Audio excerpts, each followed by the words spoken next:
depuis 6 mois l'équipe de boxe anglaise qui a été sélectionnée pour aller aux Jeux Olympiques, pour participer aux JO de Pékin. C'est pas une simple affaire. Ils se sont sélectionnés dans des rencontres internationales comme le tournoi de Chicago, le championnat du monde de Chicago, plutôt, qui a eu lieu à Chicago. Qu'est-ce qu'ils ont fait d'autre? Il y en a d'autres qui sont sélectionnés au tournoi d'Athènes. Et puis voilà, ils sont 9 à partir aux Jeux Olympiques. Ils sont de souche maghrébine, camerounaise, réunionnaise. Et puis ils représentent cette France colorée qu'on a envie de voir, pas seulement aux Jeux, mais dans le quotidien, dans tous les domaines. Voilà. C'est un documentaire de 52 ou 90 minutes et trois volets des garçons qui ont obtenu des médailles, dont un qui a été vraiment volé, on dira le mot volé. Il n'était pas bon d'être français pendant les JO, tu vois, à Pékin, parce que le petit Vastine Alexis, il a été vraiment volé au 4e round, ils lui ont donné 2 avertissements, ce qui ne s'est jamais fait, tu vois. À 20 secondes de la fin du match, il menait le combat, il gagnait. L'arbitre trouve le moyen de lui filer 2 avertissements, il ne méritait pas, tu vois. Et tout ça pour qu'il puisse perdre le combat. Et il se contente d'une médaille de bronze, il aurait dû être médaille d'or, vraiment. C'est un excellent boxeur. Les autres, pareil, mais là, il faut être encore un peu plus averti pour arriver à voir l'injustice, tu vois. Mais sur Vastine, tout le monde l'a vu à la télé. En parallèle, je fais un documentaire Cuba et Bobigny-Cuba. Des problèmes que rencontre Cuba aujourd'hui, depuis que les Russes sont partis, depuis les années 90, c'est de plus en plus difficile, comme partout ailleurs, mais à Cuba, ce qui est difficile, c'est que les gens qui ont du talent, ils peuvent l'exprimer seulement de manière amateur. Ce qui est difficile pour eux, ceux qui veulent s'exprimer dans le monde du sport professionnel, c'est difficile de le faire et c'est même impossible. Alors pour ça qu'ils quittent Cuba avec des contrats américains, européens, mafieux. Voilà. C'est ça. Et jusque dans les années 95, les enfants de la Révolution tenaient bon. Stevenson, qui a refusé 3 millions de dollars dans les années 70 qu'on lui proposait pour quitter Cuba. Il a refusé. On allait rencontrer Mohamed Ali. Il y a eu en 95 Félix Savol, 3 fois champion olympique aussi, 10 fois champion du monde.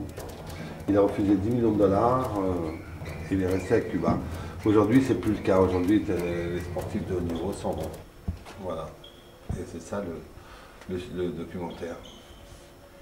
Et à un moment, tu m'as dit que tu risquais de rencontrer les Cubains qui ont quitté leur fédération juste avant les JO. Est-ce que tu vas essayer de les avoir eux?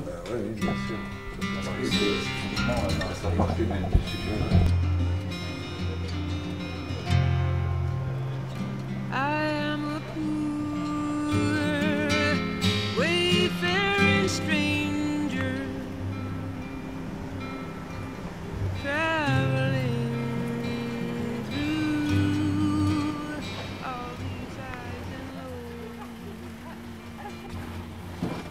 J'ai pas été suivi sinon. Ok. Et pour tes projets de cinéaste ou d'acteur ou... On a un projet en Thaïlande, enfin un film qui se ferait un peu en France et beaucoup en Thaïlande, avec un ami qui est installé à Bangkok depuis 10 ans, qui fait de la prod exécutive, tu vois, là-bas.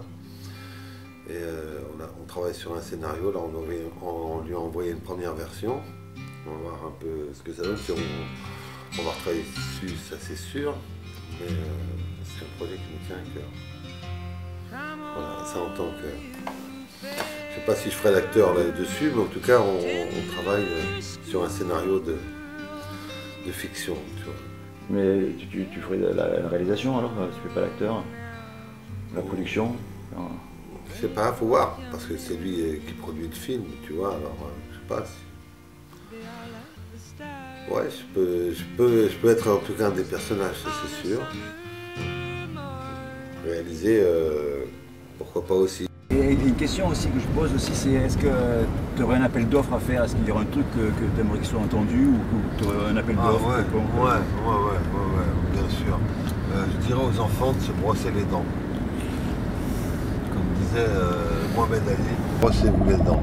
Il y avait deux lectures. Ça veut dire il va falloir être prêt quand il faudra mordre. Il faut avoir des bonnes dents. Alors je dirais aux jeunes de bien se brosser les dents pour pouvoir croquer la vie à pleines dents. Voilà ce que je leur dirais. C'est pas... Nous on l'a fait alors, ils n'ont qu'à le faire. C'est pas ça, c'est pas si compliqué que ça. Le matin tu te lèves, tu brosses les dents, le soir tu te couches, tu brosses les dents. Et si tu peux, après chaque repas, si tu peux. Voilà. C'est pas mal s'ils peuvent faire ça les mômes. Ils seront prêts quand il faudra croquer.